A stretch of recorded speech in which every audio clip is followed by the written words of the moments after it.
Shri Ram Jai Ram Jai Jai Ram, Shri Ram Jai Ram Jai Jai Ram, Shri Ram Jai Ram Jai Jai Ram, Shri Ram Jai Ram Jai Jai Ram, Shri Ram Jai Ram Jai Jai Ram, Shri Ram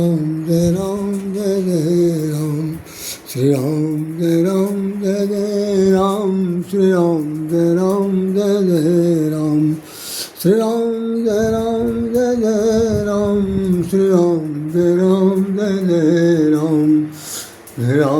Ram Jai Jai Ram, Shri Ram Jai Ram Jai Jai Ram, Shri Ram Jai Ram Jai Jai Ram, Shri Ram Jai Ram Jai Jai Ram, Shri Ram Jai Ram Jai Jai Ram.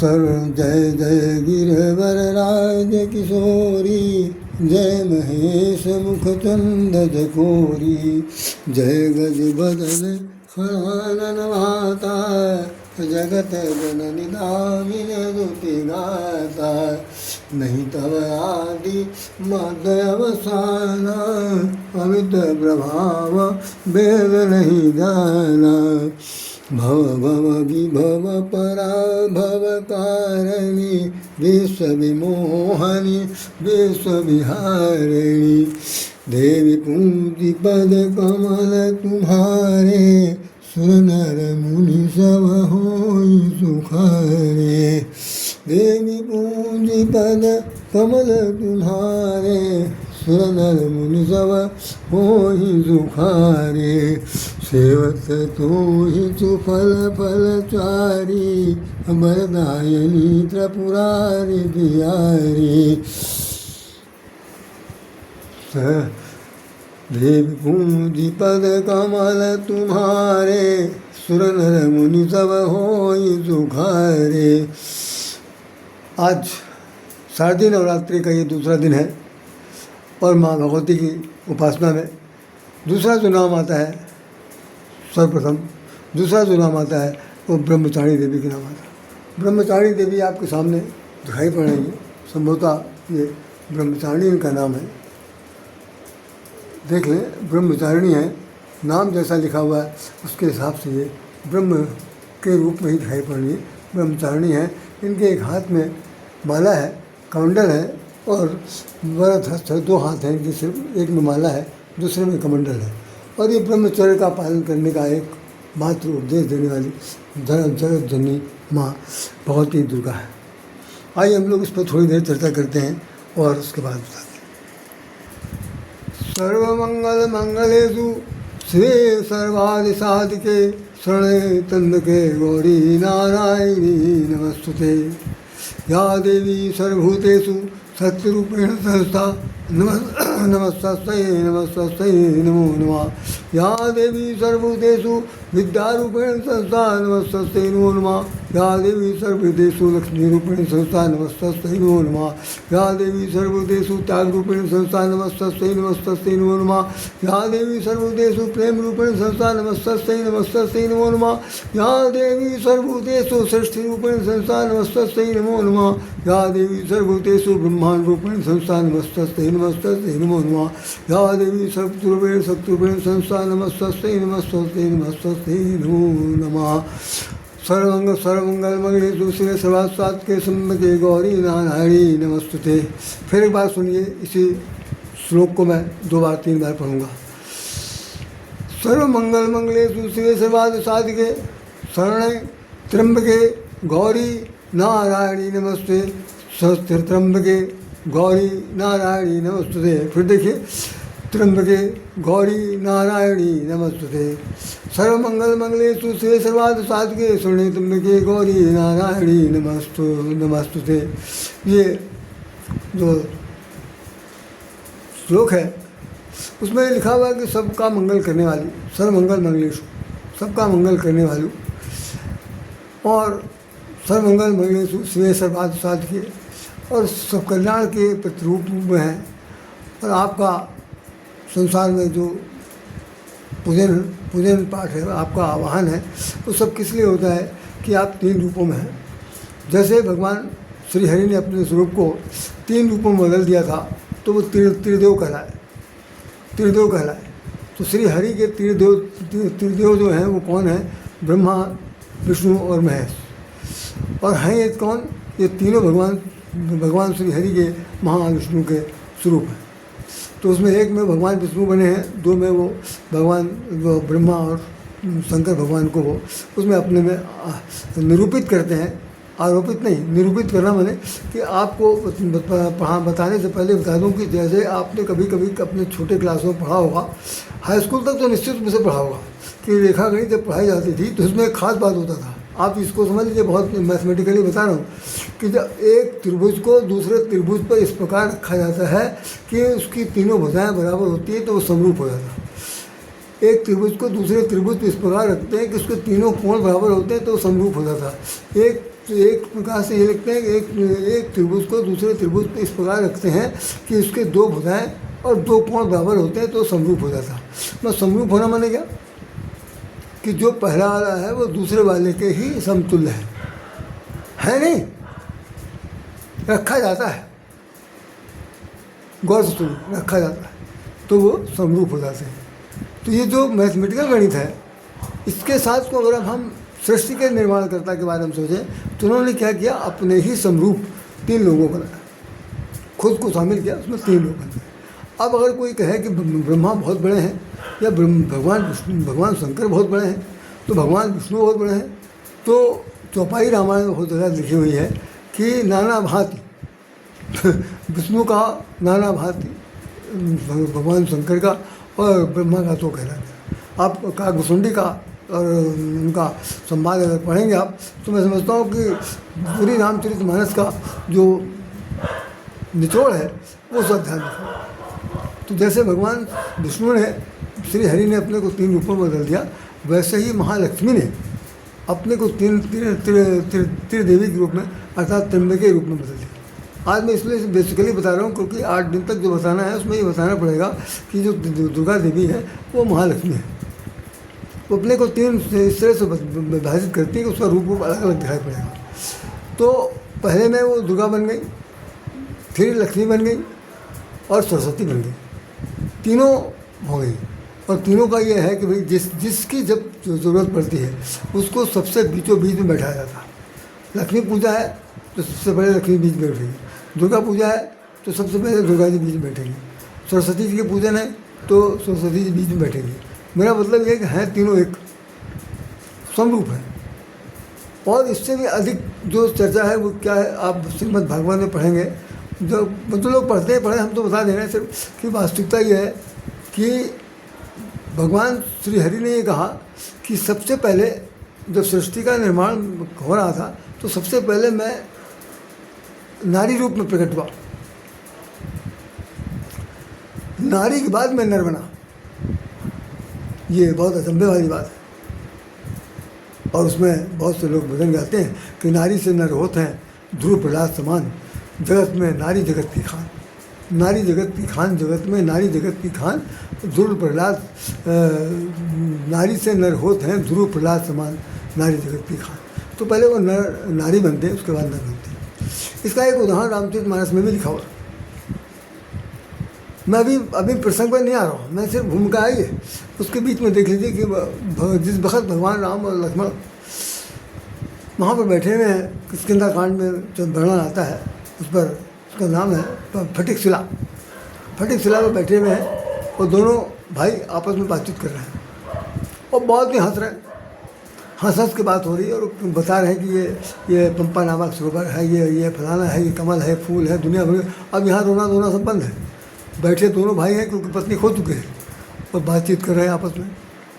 Narad ji आकाश से उतर के आ रहे हैं, उन्होंने उनको देखा, देख करके वो बहुत अचंभित हो गए कि मैंने तुमको श्राप दिया था कि नारी बिना तुम हो दुखारी, जय रूप मेरा जिस रूप को धर करके आपने अपमान किया है वही है कि सहाय तुम्हारी, वही बंदर तुम्हारी सहायता करेंगे और नारी बिना तुम हो दुखारी। तो उन्होंने उस श्राप को अंगीकार कर लिया था। मोर श्राप कर अंगीकारा, मोर श्राप कर अंगीकारा, नाथ सहत नाना दुख भागा। और नाना प्रकार के दुख भोग रहे हैं, ये ऊपर से वो देख रहे हैं। आकाश मंडल में देख रहे हैं कि दोनों भाई बैठे हुए रो रहे हैं और भगवान राम और लक्ष्मण हंस रहे हैं। तो इस पर हमारे स्वामी रामकिंकर जी उपाध्याय, जो परम पूज्य मेरे हैं, जिनके सानिध्य में बैठ कर मैं 20 साल तक उनकी कक्षा में पढ़ाई किया हूँ, तो मैं बता सकता हूँ उन्होंने जो बस बताया था इस प्रसंग को, तो वो पूरे 9 दिन तक यही चला। तो उन्होंने ये कहा कि जब दृष्टि दोष हो जाता है तो आदमी को जो चीज़ नहीं दिखाई देती वो प्रतीकात्मक से बदतर हो जाती है। अब एक आदमी ऊपर से उतरता हुआ नीचे देख रहा है कि भाई नीचे दोनों लोग जो बैठे हैं, जिनको हमने पूर्व में श्राप दिया था, वो रो रहे हैं, और वास्तविकता क्या है कि दोनों लोग हंस रहे हैं। तो दृष्टिदोष हो गया। नदिया भाई जब नीचे उतर गया है, श्रीमन नारायण नारायण नारायण करने लगे। भगवान राम उठ के खड़े, अरे भाई महाराज कैसे आपका आना हुआ, कैसे आपका आना। अब लीला कर रहे हैं तो थोड़ा सा रो के भी दिखा दिया जैसे होता है। तो उन्होंने कहा कि भाई कुछ नहीं, मैं आया हूँ आप लोग से मिलने आया। चलो भाई मिल लिया, अब क्या, लेकिन मिलने नहीं आए, हम आपसे एक बात पूछना है। तो भगवान ने कहा पूछ लो। तो वो नारद जी पूछते हैं कि भाई आप मुझे बताइए कि आपने भगवान शंकर की शादी होने दिया, हमारी होने क्यों नहीं दिया, हमारे मंदिर क्या कमी थी। तो भगवान राम ने कहा कि नारद जो भगवान शंकर हैं वो बहुत ही समझदार, बुद्धिमान, विवेकशील हैं। तुम बच्चे हो, तुमको संत का पद दिया गया है, और संत को भोग विलास से, सृष्टि के किसी प्रकार के सर्जन विसर्जन से कोई लेना देना है। तुम शादी करके क्या करते, और तुम वहाँ पर कह रहे हो कि कहीं भी मिले मोहिया बाला कि किस तरह से मुझको ये लड़की मिल जाए। तो मैंने तो सोचा कि बड़ा गजब हो गया। फिर उसके बाद भगवान शंकर ने समझाया, मैं वो प्रसंग नहीं सुना रहा हूँ। तो बाद में जो भी हुआ, घटना घट गई, खत्म हो गई बात। बंदर रूप बना दिया, श्राप ले लिया, लेके चले आए। श्राप मोर श्राप धरे अंगीकार, ये कह दिया। अब भगवान राम जो कह रहे हैं कि मैं क्या करता हूँ, जो नारी वाली शब्द मैंने जो बताया कि पहले मैं नारी हूँ, तो उन्होंने उनसे कहे करहूँ सदा, बहुत गौर सुनिएगा, ये इससे जुड़ा हुआ, करहूँ सदा तिनकी रखवारी, जही पालही बालक नहीं महतारी। करहूँ सदा तिनकी रखवारी, जिम पालही बालक नहीं महतारी। हे नारद, मैं इस सृष्टि में जितने भी हमारे द्वारा उत्पन्न किए गए बच्चे हैं, संतानें हैं, मैं उनकी पालन पोषण इस तरह करता हूँ जैसे माँ करती है। तो ममत्व लुटाता हूँ, करहूँ सदा, 1-2 दिन नहीं, तिनकी रखवाली, मैं उनकी रखवाली करता हूँ। जिम पालन बालकनी माताई, जैसे माँ अपने बच्चों को गोद में खिलाती है, अपने आंचल से ढक लेती है, दूध पिलाती है तो आंचल में ढक लेती है, उसको थप्पड़ मारती है, प्यार भी करती है, दुलाती भी, पुचकारती, सब कुछ करती है, ठीक उसी प्रकार मैं करता हूँ। तो ये प्रसंग जो बताया मैंने आपको कि भगवान सबसे पहले अपने को नारी के रूप में प्रकट किया, इसीलिए इसमें लिखा हुआ त्र्यंबके गौरी नारायणी नमस्तुते, त्र्यंबके गौरी नारायणी नमस्तुते। तो वो नारायणी भी है, नर का जो स्त्रीलिंग है नारायणी के रूप में भी है। अगर वो नारायणी ना होते तो अब विश्वास मानिए, महिषासुर, मधुकैटभ और ये सुम्र रक्तबीज, ये जितने भी लोग हैं ये मारे नहीं जा सकते, कतई नहीं मारे जा सकते। लेकिन वो नर भी हैं और नारायणी भी हैं। भगवान विष्णु का ये स्वरूप दिखाई पड़ा। आप दुर्गा सप्तपदी पढ़ कर देख लीजिए, मैंने बहुत बार पढ़ा उसको। उसके अंदर जो लिखा हुआ आप उसे पढ़ेंगे तो अचंभा होगा और साफ साफ एक बार दिमाग खराब हो जाएगा कि कितना कुछ उसमें लिखा हुआ दुर्गा सप्तशती में। और अब सब आइए हम लोग उस पर विचार करते हैं कि देवी जी आज दूसरे स्वरूप में हैं, जिनका अवतार जो है ब्रह्मचारिणी रूप में हो गया। तो अब देखिए ब्रह्मचारिणी ही शब्द लिखा गया, ब्रह्मचारण नहीं लिखा हुआ, क्योंकि स्त्रीलिंग है। तो ब्रह्म की तरह आचरण करने का नाम ब्रह्मचारिणी है। ब्रह्म क्या आचरण करता है, गीता पढ़ के देखिए। गीता में क्या लिखा भगवान ने? भगवान ने गीता में अर्जुन से कहा कि मैं कुछ नहीं करता हूँ, मैं कुछ नहीं करता हूँ, मैं करता हूँ। तो भाई अर्जुन ने पूछा फिर क्या, फिर आप करते क्या? तो दूसरे श्लोक में लिखा हुआ कि मैं अगर कभी कुछ भी नहीं करूं तो ये सृष्टि में प्रलय आ जाएगा। तो एक श्लोक तो ये कह रहा है कि मैं कुछ नहीं करता हूँ, दूसरा श्लोक में दूसरा अध्याय में ये कह रहे हैं कि मैं अगर कुछ भी न करूँ तो सृष्टि में प्रलय आ जाएगा। तीसरा उदाहरण उनके देख लीजिए, क्या कह रहे हैं कि ऐसा है कि इन सबको मैंने मार दिया, जितने भी यहाँ खड़े मारने के लिए तुमको, और अब तुम इनको निमित्त मात्र बनकर मारो। तो कब मारा ये किसी ने नहीं देखा, अकर्ता के रूप में दिखाई पड़ रहा है। क्यों? संकल्प ले लिया कि मैं हथियार नहीं उठाऊंगा, और अर्जुन से कह करके उन्होंने सबको तीर कमान से ढेर करा दिया। अर्जुन को तो उस समय अचंभा हुआ जिस वक्त भगवान ने लड़ाई खत्म हो गई, रथ जो है रुका हुआ है, भगवान ने कहा उतरो भाई, रथ से जल्दी उतरो। रथ से अर्जुन ने कहा ऐसी क्या जल्दी है महाराज? तो जनार्दन ऐसी क्या कहना, मैं कह रहा हूँ जल्दी से नीचे उतर गए। उसके बाद पताका लिया, हनुमान जी ऊपर बैठे थे रथ के ऊपर, हनुमान जी को उन्होंने इशारा किया महाराज नीचे आइए, वो भी कूद के नीचे आ गए। भगवान ने कहा अब मैं उतर रहा हूँ। जैसे ही वो उतरे तो श्रीमद् भागवत के अंदर लिखा हुआ है, और महाभारत जो लोगों ने पढ़ा सुना हुआ जानते होंगे कि वो जो रथ था वो 1 मिनट में भस्मसात हो गया, जल राख हो गया। भगवान ने कहा देखा तुमने, ये मेरी वजह से रुका हुआ था, मेरी वजह से ये जीवान था ये रथ, अन्यथा कर्ण के भेदी बाणों से, द्रोणाचार्य के भेदी बाणों से, भीष्म पितामह के भेदी बाणों से ये कब का ख़त्म हो गया होता, कब का ख़त्म हो गया होता।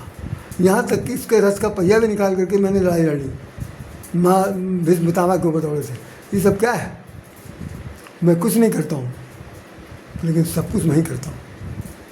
जब सृष्टि ये कहती है कि भगवान की इच्छा के बिना पीपल का पत्ता भी नहीं हिल सकता, कोई पत्ता नहीं, जबकि रामायण लिखा है कि पीपल पात सरिस नहीं डोला, पीपल का पत्ता कभी भी नहीं हिलता अपने आप, कितनी भी हवा आता, जबकि ये कहा जाता है कि वो पीपल का पत्ता जो है हवा न चले तब भी हिलता है। लेकिन गोस्वामी जी कह रहे हैं ऐसा कुछ नहीं है, भगवान जब तक नहीं जाएंगे कोई पत्ता हिल नहीं सकता। तो पीपल पात सरिस नहीं डोला, तो भगवान की इच्छा के बिना कुछ नहीं हो सकता। अब देखिए यही मैं इसको और विस्तार दे रहा हूँ, यही स्थिति क्या है? बिनु पग चलहि श्रवण बिनु गाना, कर बिनु कर्म करहि विधि नाना। बिना हाथ पैर के, बिना कान नाक मुख है, सुनते हैं करते हैं, सब करें विधि नाना, सब कुछ करते हैं। आनन रहित सकल रस भोगी, बड़बानी वक्ता बड़ जोगी। बहुत बोलने वाले हैं, बड़े भारी वक्ता हैं, योगी हैं, सब कुछ है और कुछ भी नहीं। तो ये भगवान की लीला है, भगवान की सृष्टि, वो अपने आप क्या कर रहे हैं क्या नहीं कर रहे हैं कुछ नहीं। हम लोग तो बिल्कुल एक प्रकार के उनके कंपोनेंट भी नहीं हैं, चरणों के दास हैं, इतना समझ लें कि वो क्या है, यही बहुत बड़ी बात है। पूरी धरती पर मैं क्या समझ जाता हूँ आप सब लोगों से सामने, आप तो मुझसे ज़्यादा बहुत बुद्धिमान होंगे, सभी लोग हैं होंगे निश्चित रूप में, मैं मानता हूँ कि भगवान जितना भी कुछ कर रहा वो दिखाई किसके द्वारा, किससे दिखाई पड़ रहा? वो हमारे आपके द्वारा पड़ रहा।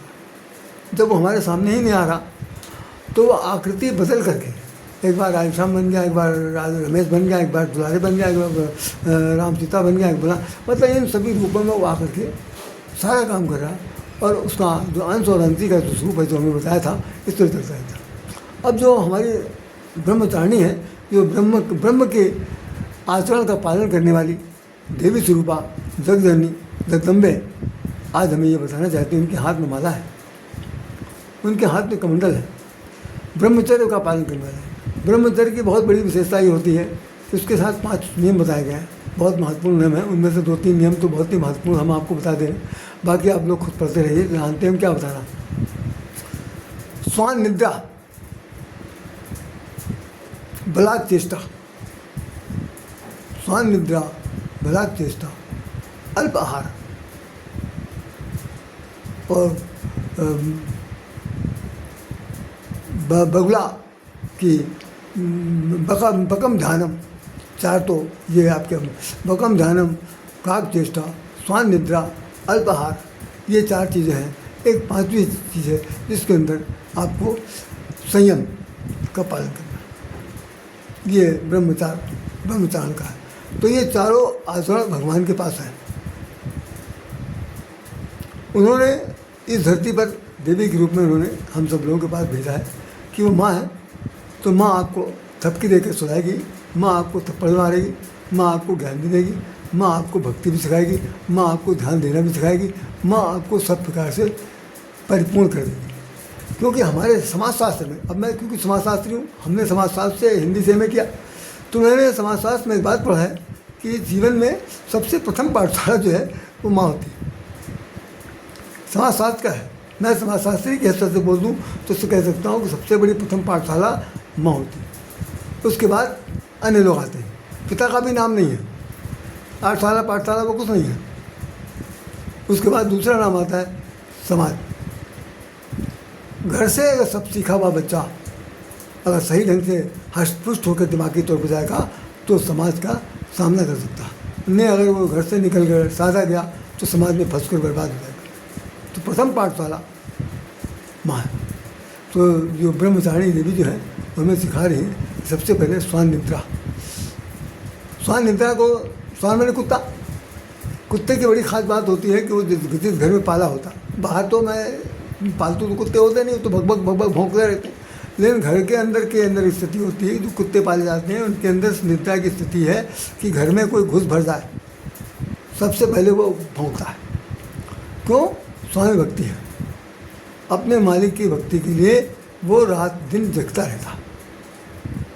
हम लोगों के जीवन में स्वान बनाने के लिए जो बात कही गई वैसा नहीं है। ये कहा जा रहा है कि आप नींद तो लीजिए लेकिन गहरी नींद में इतना न सोइए कि सोते रह जाइए, सारा काम चौपट हो जाए। तो बेहतर है कि बहुत ही कम से कम स्वान निद्रा जिस तरह करना चाहिए करें। आहार खान पान भी बहुत ही शुद्धता के साथ होना चाहिए।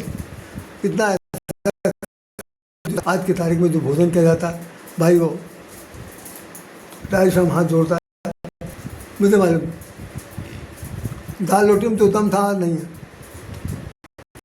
फ्रीजर में क्या है समझ में नहीं आ रहा, क्या खिलाया जा रहा नहीं समझ में आ रहा। खोले हुए कितने होटल बंद हो गए, कितने होटल छापा पड़ गया, किस तरह से परसा जा रहा है, किस तरह सिर्फ प्रेजेंटेशन लाखों रुपये जेब से निकाल खर्च कर, और उनके रसोई घर में जब छापा पड़ता है तो लाखों रुपए उनको देने के लिए मजबूर किया जाता है।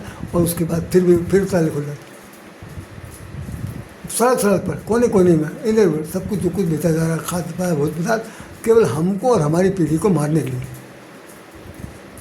बुरा न मानना भाई, सच्चाई है। आपके घर की रोटी में नमक में बहुत दम है, बहुत ही दम है। आप अपने हाथ से नमक पीसेंगे, अपने हाथ से रोटी सेकेंगे, बनाए खाएंगे तो मालूम पड़ेगा कि आपने खाया, शुद्ध खाया। घी नहीं तो क्या, देख पर आई चोपड़ी मत ललचा है जो दूसरे की पूरी घी लपोटी हुई रोटी खाने से अच्छा है घर की सूखी रोटी मिलता उद्दम। तो खान पान में स्वान अल्पाहार बहुत अच्छा होना चाहिए। उसके बाद बकम ध्यान जैसे होता है, बगुले की बड़ी भारी विशेषता है कि वो जहाँ जिस तालाब में रहता है